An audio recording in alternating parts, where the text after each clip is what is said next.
Welcome to the November 20th, 2018 County Commission meeting. I would remind you to silence your cell phone. The meeting documents are on the end of the counter in the white folder. And if you need a listening device, you can talk to Carol in the front up here. Move on to routine business. Item number 1 is consider a motion to approve the agenda. So moved. Second. Motion is second. All those in favor say aye. Aye. Those opposed, same sign. Motion passes unanimously. Item number 2 is approve the commission meeting minutes from November. I don't have the date. Oh, yes, I do. Sorry, there's an A and a B. A is a special session commission meetings from November 9th, 2018. Is there a motion? So moved. A motion and Second. a second. All those in favor say aye. Aye. Those opposed, same sign. Motion passes unanimously. And item B is a commission meeting minutes from November 13, 2018. Motion to approve. Second. Second, all those in favor say aye. Those opposed, same sign. Motion passes unanimously. Item number 3 is bills to be paid in the amount of $1,147,875.73. Pay the bills. Second. A motion and a second. Any comments? I would comment that I think over $800,000 of that was highway improvement costs. So all those in favor say aye. Aye. Those opposed, same sign. Motion passes unanimously. Item number 4 is reports. Item A is the Minnehaha County Sheriff's Report for October 2018. Item B is the Sioux Empire Fair Association Audit Report for 2017. Those are on file at the auditor's office. Item number 5 is personnel actions. Item A is consider a motion to approve the routine personnel actions. Make a Move for motion. approval. Second. Motion and a second. All those in favor say aye. Aye. Those opposed, same sign. Motion passes unanimously. Item number 6 is abatements recommended for approval. There are none. Item number 7 is notices and requests. Item A is authorize the auditor to publish notice of hearing on December 11, 2018 for an on-off sale malt beverage license transfer. Olivia? Yes, Renner Corner has decided to change ownership, so they just need to transfer their license, and that requires a public hearing. A motion to authorize that publication. So moved. Second. Second, all those in favor say aye. Aye. Those opposed, same sign. Motion passes unanimously. Item number 8 is planning and zoning. There are none. Item number 9 is petition for compromise of lien at DPNO number 66079 in the amount of $4,000. Melinda, good morning. Good morning, Melinda Storley, Commission Assistant. Before you is DPNO 66079, which represents public defender and public advocate fees recorded between March 2008 and March 2015 in the amount of $4,509. He has made payments totaling $509, leaving a lien balance of $4,000. He has expressed in his narrative that he's in the process of buying a duplex where he could live and also rent to help supplement his income. He is disabled but chooses to work 2 jobs to provide for himself and his disabled mother. He claims a salary of $27,000, assets totaling $6,098.86, and liabilities totaling $19,102.05. The petitioner is requesting a compromise and release of the lien in full upon payment of $1,000. Are there questions for Melinda? Okay, I don't see the petitioner here, so Commissioner Karski? Do we know, is this closing still due to be scheduled? Because it says on the closing October 1st, but I swore I saw another one that said December. Is this closing still scheduled? Are we? I know, yes, it was postponed because of the lien. He didn't know how to address So it. there so. still is a valid purchase agreement on this for this individual. Okay. Do you know that because you saw paperwork that said that, or just because it was represented by the petitioner that's? It was represented by the petitioner. Okay, so we don't really know that for sure. You mentioned that it's on the closing paperwork. Dean, did you mention that you saw it listed on the closing paperwork? I saw a December date somewhere, but that was Friday or Saturday when I looked at this, and then I was made aware that this purchase agreement is for October, so I haven't had time to double check that, I guess. I'm looking.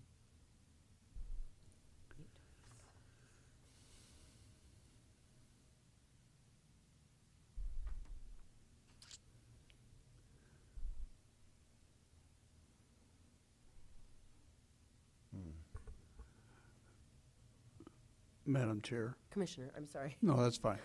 I'm looking for that number. Melinda, in his notes, he talks about owing SSI $4,000 in overpayments.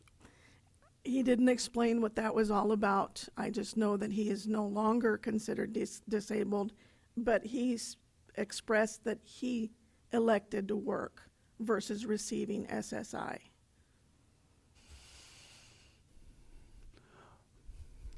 Commissioner Bender. I just comment that that is not unusual No, if but- you receive benefits in error. Yeah, I appreciate that this petitioner has made a lot of payments. I mean, I think that we're always appreciative of people who are willing to make payments towards this debt. But given the fact that there really is no proof that there's a pending closing that is driving this, I would prefer to not approve it at this time, pending further information. Commissioner Karski? I understand where Commissioner Bender's coming from, but at the same point, this closing was supposed to occur on October 13th, and he's representing to us on November 13th, or was supposed to close on October 5th, and on November 13th, he's in our office representing that he is still going forward with the closing. Either he is or he's lying, I guess, and that's a judgment call we get to make here. Can Without- we, Yeah. can we compromise with with the caveat that there is evidence that they're closing in the next week or something, or can we not do that? Carol's looking funny at me. Well, I guess the question would be whether or not Ms. Storley knows, was there a date certain given to you in December? No. So we could actually defer it 1 week and find out further information too. If it's December, we've still got another week. We can do it. I would be in favor of deferring until we know for sure if there is a closing or not. I would support that as well. I think that's a great idea. I'll need a motion. I would make a motion to defer this for 1 week. I'll second that. Motion and a second. All those in favor say aye. Aye. All those opposed, same sign. Motion passes unanimously. Thank you. Thanks, Melinda. Next, we have opportunity of public comment. Is there anyone who wants to speak about anything that is not on today's agenda? Nobody's moving. Regular business. Item number 10 is a brief presentation on the Compass Center. Good morning. Good morning, counselors. Michelle Markgraf, Executive Director of the Compass Center, and I have with me Michelle Trent, our second Michelle, who's the Assistant Director and also Director of Clinical Operations at the Compass Center. Just a really brief updates on the Compass Center. You can see before you how many people we have served over the past year. We last year had 100 people that we were unable to serve on our survivor side, and that was just because we did not have the personnel to do it. In the updates, we did add another counselor to our staff, and we hope that with that addition of a counselor that we will be able to meet the demand that is in Minnehaha County for survivors. The other big thing is that we have moved into a larger location, and that larger location opened the way for us to be able to get a new counselor and to be able to continue to grow down the road so that we don't have that gap of where we're not providing all the services that are needed. Thank you to those commissioners who were able to make it to our ribbon cutting. And I know, Cindy, you came for a private tour because you weren't available. And if anybody else would like a private tour, I'm more than happy to show you around and show you what's up at the Compass Center. In September, we also added a receptionist, and that was just because we had only one clerical FTE since we had 5 people on staff, and now we have 12 who are there during the day, and it was time to add some of the clerical pieces as well so we could continue and take some of the clerical work off of our counselors so they could actually be counseling. And then we've got a couple of new programs because we realize that sexual assault, domestic violence is going to continue until we as a community decide it has to stop. And so we're starting to add programming in to stop it before it starts. And Michelle Trent is in charge also of the educational components, so I will have her talk a little bit about the 2 programs that we are doing to stop domestic violence and sexual assault in our community. Morning. Thanks so much for having us. So we've got two programs that are new to us. The first being is called It's Our Business, and it's a presentation and education program specifically designed for businesses to focus on how they can prevent sexual violence in their immediate circle and then also in their kind of extended circle, because we know that businesses in the community have great influence over what happens here in Sioux Falls, and so we want them to be on the leading edge of stopping domestic violence and sexual assault. So that's a program that's free and available to folks that are in businesses, in those small to medium-sized businesses. And then very, very new to the Compass Center is a program called Safe Bars, and it's a program that started in Washington, D.C. and is running there. It's a program that specifically trained bars and restaurant and hospitality staff related to sexual violence and how they can prevent sexual violence in their vicinity. And so that program is new to us. We've been trained, and there's a variety of community members, including some restaurant and hospitality folks that were trained that will be rolling this out in 2019 to start training bars and hospitality organizations in the community. Great. Do you have questions for either of the ladies? Commissioner Bennigan? I have excuse me, I have one question. I guess you've talked about your recidivism rate over the past. Can you give us an update on what that's like right now? Because it's always been an incredibly positive number. Yeah, recidivism is really tough for us to be able to tell because short of having a camera in the houses to see what's actually going on with our batterers, it is really tough. I can tell you that State's Attorney's Office tells us that they very rarely see a person coming through a second time who's been through our program and has had to go through it again.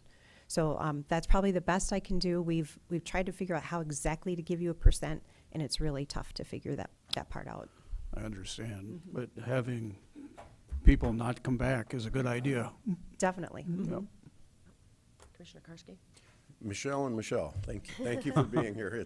And thank you for what you do. Attended your ribbon cutting, great event, and great way to let the community know, all those wonderful things that you do. I'm going to quiz you with some numbers here. How much does the county give you towards your budget? What's our contribution?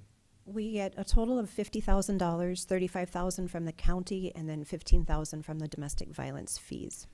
Okay, which are collected from the From the marriage licenses, I believe. Yep, okay. How much of your total budget comes from private donations as a percentage, roughly? I'd say 25 to 30% is private donation.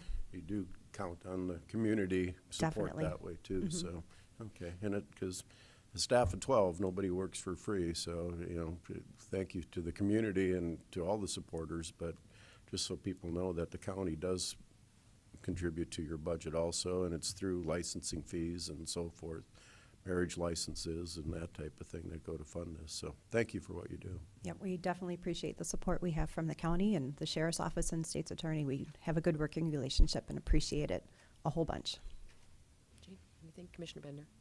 I want to add as well, I really appreciate the work that you guys do on the front end and the education and prevention. I'm excited about these new programs that you're rolling out. I mean, I think you've done a good job of strategically picking areas where there could be impact. And once again, it'll be hard to measure, I'm sure.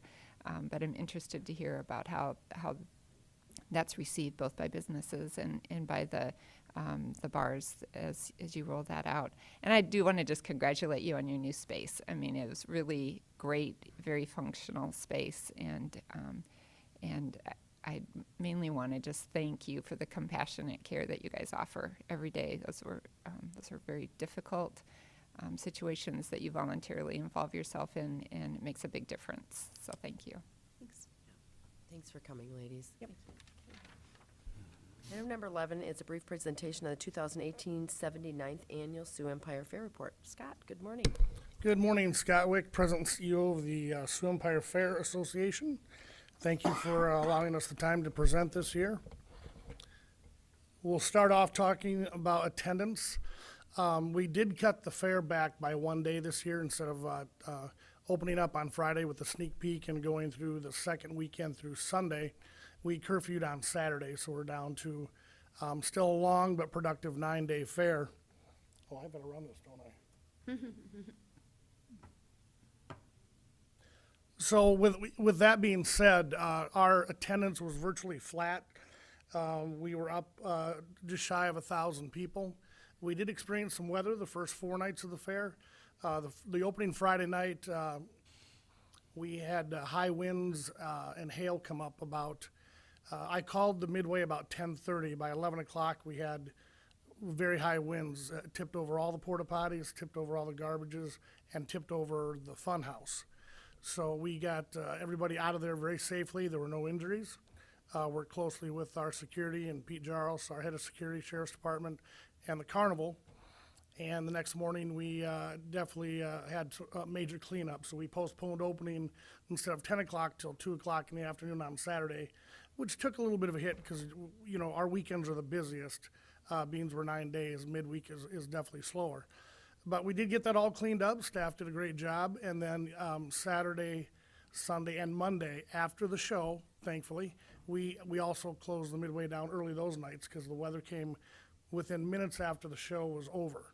And so with good communication, we got everybody out safely, and you got just the high winds and the lightning, you know, a little bit of rain people can handle, but whenever there's lightning around, when you have rides that are 100 feet in the air, poses a problem. So we were very pleased with attendance overall. As you can see from the picture, that's a very good representation of what our concerts are doing with our pay one price to get onto the grounds, and then you have your free concert or rodeo in the grandstand afterwards. Sponsors and contributors, again, they're the same as they were last year with the change on Thursday. The Sioux Falls Trades and Labor, that used to be just the electrical workers, but they partnered with about 8 other unions, and so they're now down at Sioux Falls Trades and Labor Day for Thursday, which 2 years ago was the soybean folks. But they opted out. So last year we had the electrical workers, but they've partnered with the rest of those folks as well. So this year we had multiple contributors for that day.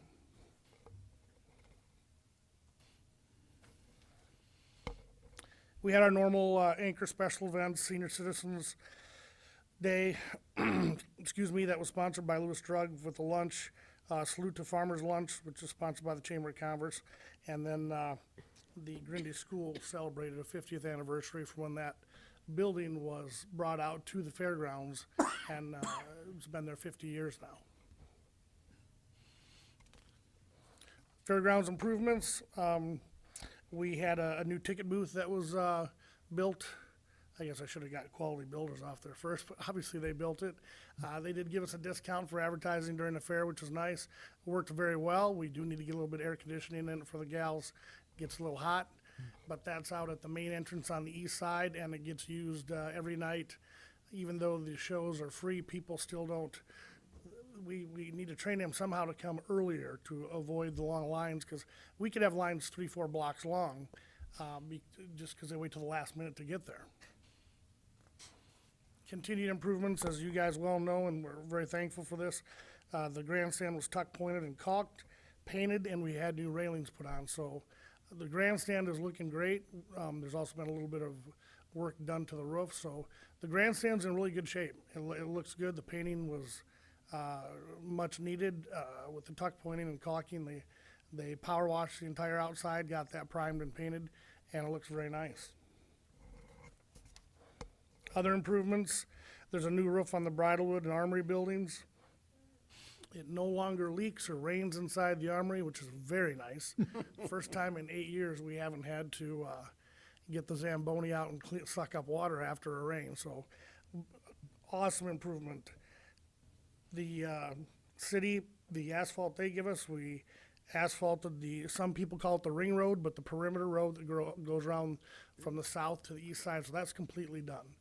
So whenever a concert curfews or everybody's coming out, you don't see that haze and all that dust that's there. So that's a big improvement. The midway was completely asphalted, and everywhere that had major problems, very smooth, very nice. Carnival recognizes that, appreciates it, and more importantly, the guests and the moms with the strollers that don't have to hit the obstacle course running around. We had a new transformer in the backstage area that was replaced, new infrastructure and wiring that goes up to the north part of the property where all the food vendors plug in their trucks. We added an updated, excuse me, PA systems and components in the livestock area. Excuse me. And we just received a grant for money to trench in and add conduit back there to make it all more permanent and underground and easier for us to work with. And do ice and snow sliding off of the roof of the expo. There were canopy entrances that were repaired and fixed that are on the west side of the building. So now we get down to the expenses. The largest expense of the fair is entertainment. So as we look at that, the grandstand, we spent $520,431, and we had purposely budgeted to spend less. We were very lucky to get good acts that just hadn't booked yet. We were able to get them at a much better price. We actually spent 20% less on our grandstand acts than we did in 2017. Grounds entertainment, we spent a little bit more, brought in a couple extra acts. And of course, the premium payouts, front porch. The Budweiser Beer Garden, the last 2 years, we've just done 2 nights of entertainment. When we have done more nights, it just does not pan out. They stick around for the concert. If you have an opener that goes a little bit longer than a normal opener, you know, especially midweek, people just want to get that act in, and then since you don't just drive away in 10 minutes, they go to their cars and fight for their position to get out. So our total entertainment expenses were $651,212. That's down $106,000 or 14% from 2017. Other expenses are just the usual: grounds, admin, vendors, cost of goods and concessions, advertising and promotion, you know, our usual expenses with the horse shows, and then arts, horticulture, FFA. Total expenses for 2018 were $1,132,574. That's down $116,000. No, I'm wrong. It's down 34,000, almost 35,000, or down 3%. And I'm not keeping up with that. I apologize. Go back up.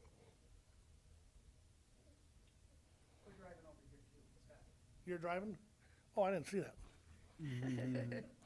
So, revenue overall, admissions, camping, miscellaneous, $532,620, up 37%. However, we did raise our gate from $7 to $10. And our beverages at the shows, our adult beverages are 6, up from 5. So beverage and concession was up 6% at $266,000 and some change. Carnival's up 11%. Change in the carnival, we took over the promotion of the Super Pass. It was outsourced to a third party before, but we felt we could do a better job. We did have another increase in that, and the carnival pays us 10% of the gross of the Super Pass for promoting it. So they give us money to promote it, plus we made roughly $14,000 for taking and doing all the busy work and placing all the ads and doing all the marketing. Sponsors were down from 218,000 down to 151. That part of that is the beer companies cannot legally sponsor anymore, and one of the large sponsors paid a large amount of money to offset the higher cost of a band, and they did not do that this year. However, they did pay to continue their promotion. So that number we know is going to get tougher and tougher to get back towards that 200,000 range. Even with some large events around the area, they've been coming to our office wanting to move to our property to see if it's more economic for them to use the fairgrounds. And a consistent theme coming from them is large sponsors are scaling back or spreading it around to other areas as well. And revenue from competitive exhibits was down about 6%. That's mainly in the expo building. That commercial area is trending down, and we just came back from a convention, and we're always looking at ways to get more and more people in there.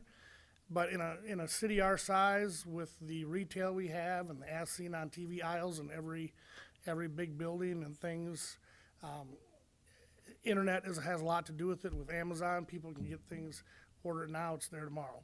So that all plays into the effect of that building and who and what we get for the commercial.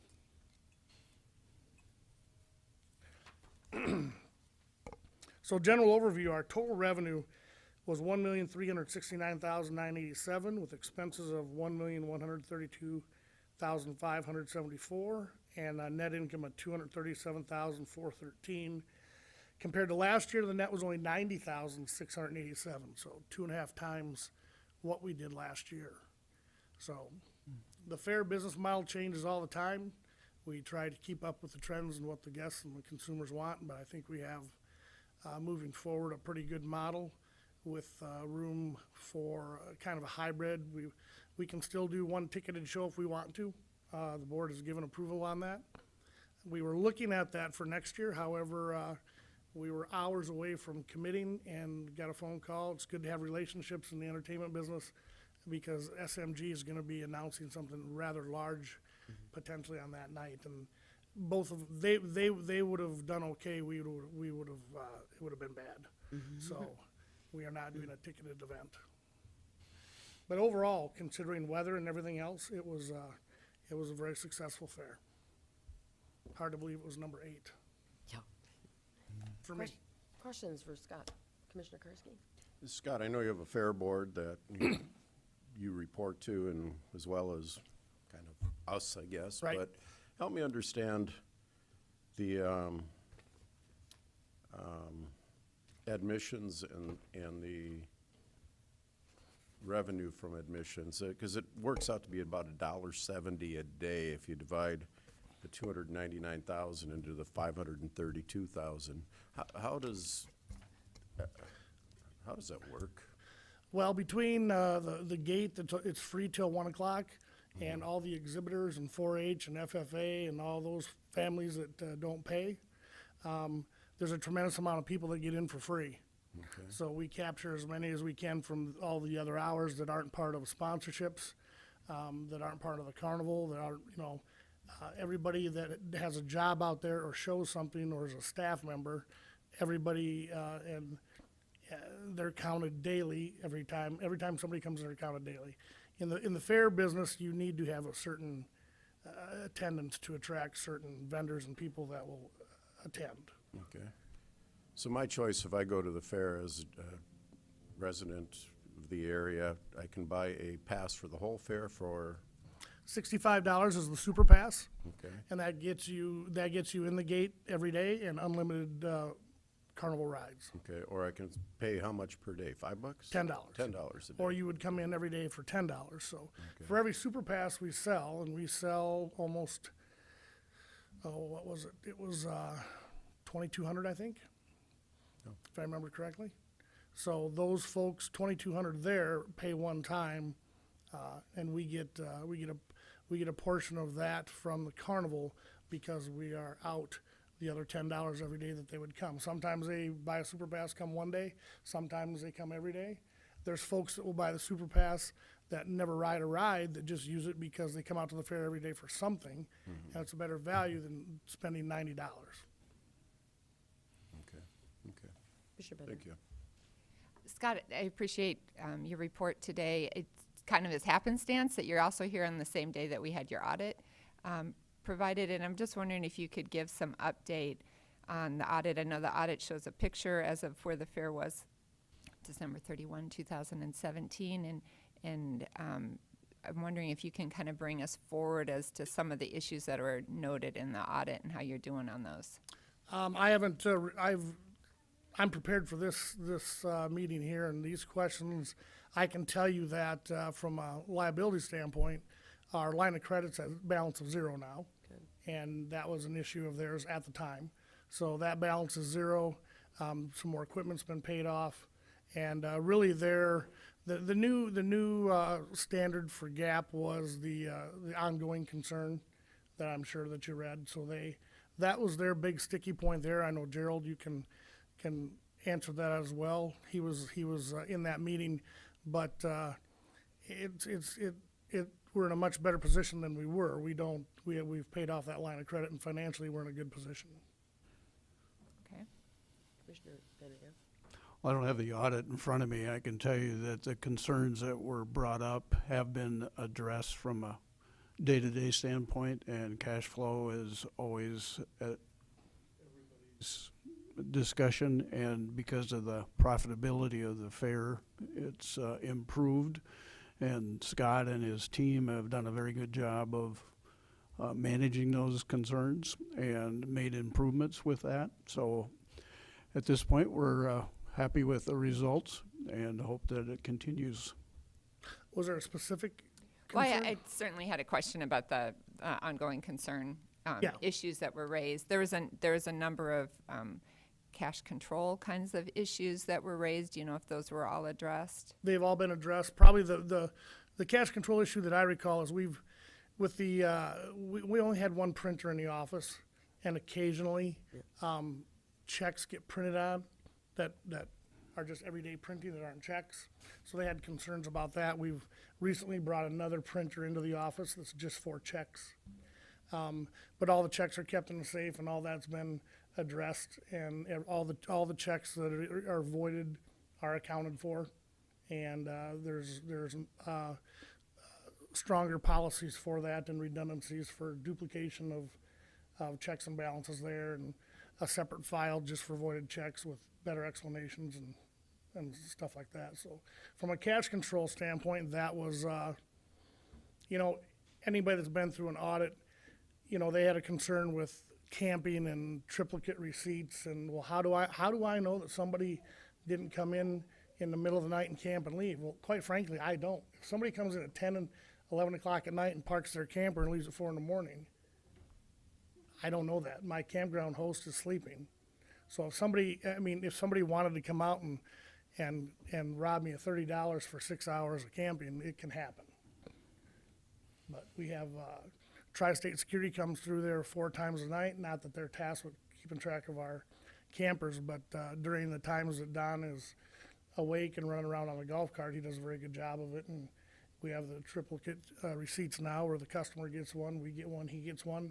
They're numbered, and that's audited out in the office when he brings his cash in. Okay. I mean, when I look at the issue about camping revenues that's in the audit that we were presented today, it just talks about some other kind of routine things about, doing a routine audit of going out to make sure that, that there are receipts for the campers that are there when that audit is done. Do you know were any procedures changed with respect to camping? The way that he gives the receipts, and we don't have an official policy for that to go out and count the number of campers there, which that can, short answer, no, we don't have an official policy for that. That's something we need to work on. Okay.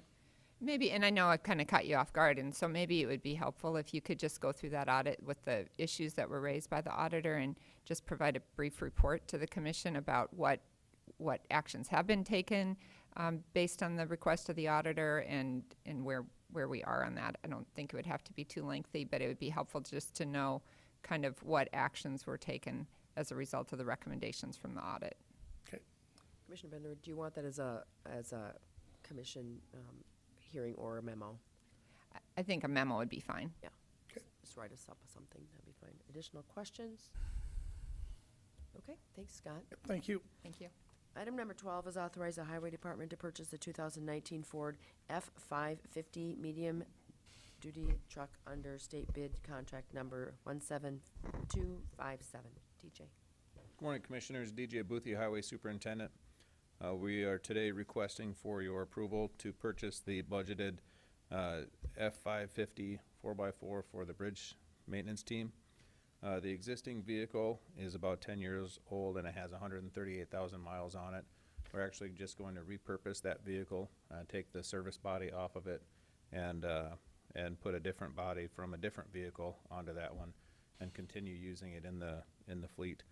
The vehicle that we will surplus in the future here, once all that happens, is a 2002 Chevy truck that has a flatbed hydraulic lift pickup body on it, and that one is not used very much at all in the fleet because of the condition of it and the way that it has poor fuel performance and stuff. And so the truck that we wish to purchase is from Lamb Motor Companies through the state bid. The total cost for including delivery for the vehicle is $42,256. It's going to be a 2019 Ford F550 extended cab 4x4. And again, that's only the chassis. And then in the future, we'll purchase purchase a utility body for that vehicle as well. So, if you have any questions, I can answer them now. Yeah, is there any questions for DJ? For a motion? Is there a motion? Oh, motion to approve. Second. And we need a roll call vote? Bender, Yes. Benega, Hey, Karski, Yes. Hiberger. Aye, motion passes unanimously. Item number 13 is consider a resolution to establish the speed zone on the highway system for Minnehaha County. DJ. Commissioners, in the past, what we've done with our speed limits is each individual speed zone has its own resolution, and whenever we come upon a new section of roadway that requires a resolution, we pass a new resolution for that speed zone. That worked okay until a point where we had several different speed zones, and whenever we would go back to try to reference certain limits or details about a speed zone in particular, it created a lot of work in trying to research the files that were often incomplete in trying to find the details of those specific resolutions. And so we decided to do what we have already done with our bridge resolutions for our bridge postings that we have, and create one single resolution that is for every single speed zone on our county highway system. And it took a lot of work. Highway staff, Olivia Larson, Sandy Kinder, Heidi Yerke, and Josh Hellman all worked together for the last several months in trying to gather all of the information. We field verified every single speed zone, and we put together the enclosed resolution and created a map for it. And so now it's kind of a one-stop shop for our speed zones, and it should be much easier to manage, much easier to reference when we need to reference it, and share that information with other agencies or our sheriff's office. Moving forward, once this resolution is passed, if we do have any additions or changes, the future resolution will basically say this one is no longer valid and the new resolution is valid. And so it's a much easier way to manage things, and I wish we would have done it a long time ago, but it's nice to be complete with this project and ask today for your approval of this resolution. Okay, thank you. Are there any questions for DJ? Go ahead, Commissioner Bender. I just want to confirm, and you've probably already just said this, but so we didn't make any changes. This is just a different way of reporting what has been in place. There is one modification of an existing speed zone, and that would be in between Sioux Falls and, in between Brandon and Veterans Parkway. There's two weird sections that are 45 miles per hour and also two sections that are 55 miles per hour. All four of those sections of speed zones are very short, and that's just not good practice to have four separate speed zones in that short time frame.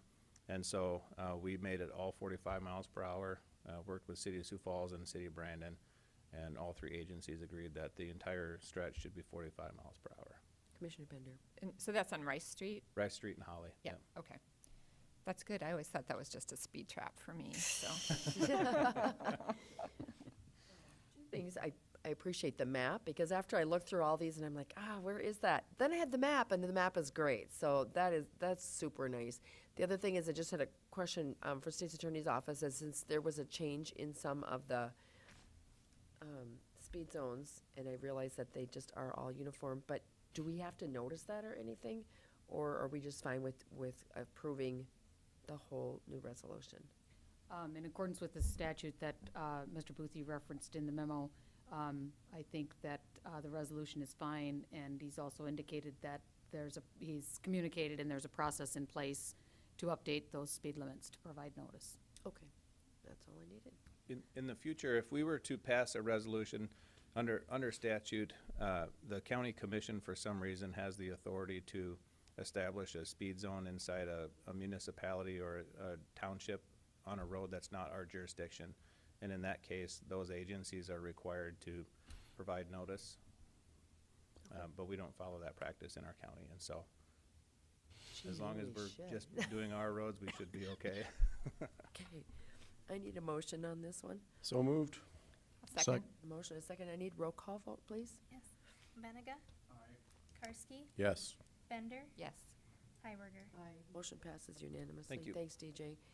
Item number 14 is consider a motion to approve the 2019 liquor license renewal application for Blue Haven Barn. Olivia. Yes, Blue Haven Barn has submitted their renewal application for their liquor license. Sorry. I've received no concerns or complaints from Planning and Zoning, State's Attorney, or the Sheriff's Office. Any questions? I would move for approval. There's a motion. And a second. All those in favor say aye. Aye. Those opposed, same sign. Motion passes unanimously. Item number 15 is a liaison reports. Reports, Commissioner Bender. I probably should have brought this up last week, because last week was Homeless Awareness Week, and I think the commissioners at least got invitations to different events that were going on. I was able to participate in the second annual Walk a Mile on Saturday that was sponsored by St. Francis House, where we basically walked from the Sioux River over to St. Francis House. It was an impressive group of people that they gathered. It is an opportunity just to spend a little bit of time thinking about what it would be like to be out in the elements. It wasn't even a particularly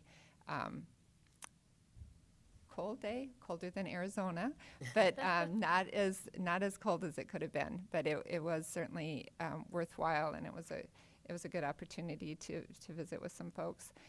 Along those lines, at our next joint city-county meeting, there'll be a presentation on a proposal that the Homeless Advisory Board is making to utilize some salary savings that we have since Stacy Teason resigned, to contract with Augustana Research to do some research about best practices in comparable communities and what exactly we should really be focusing on measuring to kind of move the dial and truly impact for the better lives of the homeless in our community. So if any of you have any questions as you look at that proposal, I'll be happy to visit with you before the meeting next week.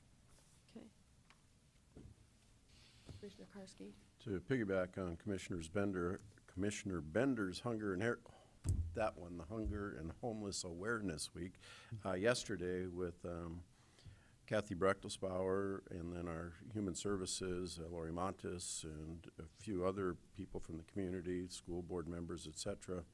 We went shopping at Sunshine, and I got to shop with and for a mother of 3 boys, ages, I believe, 13, 15, and 3. And we had $16 and change to buy a day's worth of groceries. It was an interesting shopping experience. Had a registered dietitian along with us who just happened to be my daughter, so it was kind of fortunate that we could do that and shop together with buying food not only that is appropriate but that they'll eat. I mean, you can buy food for a 3-year-old. If they don't eat it, it doesn't really pay. But it was an interesting experience, and I want to thank the mother that was there to put herself out there for doing that and to show us what it's like to shop, a WIC recipient, food stamps, etc., and to be able to buy groceries for teenagers typically can eat a lot of food. So being able to have enough and appropriate, so it was an interesting experience. So I want to thank Ms. Brechtelsbauer and our Human Services for arranging that. And I know there's other events that are going on that commissioners can get involved in to support that, as you said. So it was an interesting experience. So from that, if I could transition to highway. Last Wednesday and Thursday, I went to the Federal Highway Administration's workshop on autonomous vehicles, and at the invite of our highway superintendent. And I was interested to attend this for a lot of reasons. And when you're there, find out that 37,133 people died last year on U.S. highways, and 52% of those deaths were from roadway departure, people leaving the road for whatever reason. In South Dakota, this year we've had 77 people die, and that's up as of August 10th, and that's up 26% from the previous year. That's a lot of roadway deaths. In 2017, we had 129 people die, and that was up 13% over 2016. Autonomous vehicles are thought to be an answer to a lot of these roadway deaths. If you take the human element out, how much can we reduce roadway deaths? So a lot of the talk went into the infrastructure design, you know, the automation of our highway systems, how, you know, the uniformity, and, you know, from a policy, you know, perspective, what do we have to budget for? What are the costs? Working with the MPOs, the Metropolitan Planning Organizations, that several of you are members of the Urban Development Commission, on how do we plan and design our infrastructure for this. You know, highway markings, best practices. It was an interesting discussion, and there were probably close to 200 people that attended it. A lot of city representatives. You know, you look at the state of Texas, a big state. It's been 18 years since they've gone a day without a highway death. They typically have 10 deaths a day in the state of Texas from highway deaths. 2016 nationally was the worst year for pedestrian deaths in the country. And again, a lot of it comes from just not paying attention to what's going on around you, and we can blame a lot of different things, but you know, the auto industry is really moving forward with the autonomous vehicles, and when a government's trying to catch up to what they're doing, what do we have to do? And my perception throughout the meeting was the industry's going to do what they're going to do in spite of government, more than because of government contributions, which I think is the way it should work. I think the auto industry is looking to solve these issues, and I think government needs to work with them instead of set the parameters on what they're going to do. So it was an interesting workshop. Commissioner Karski. Any other reports? Commissioner Benton? Just briefly, an update. This morning before the commission meeting, I participated with the HR director and with the administrative staff on phone interviews for the equalization director, who is retiring after 35 years. So that'll be a big job to fill. And I'm also involved with the Metro Management Group, who is going to be looking for a new director after a transfer to another agency, if you will. So we got interview process in two areas that we're working with. Thank you. Okay, if there's nothing else, we'll move on to new business. Is there any new business? Is there any old business? Okay, I'm looking for a motion to recess the commission meeting, and we will re-adjourn for executive session at a later time. Is there a motion to recess? So moved. Second. A motion, a second. All those in favor say aye. Aye. Those opposed, same sign. Motion passes unanimously. We are recessed.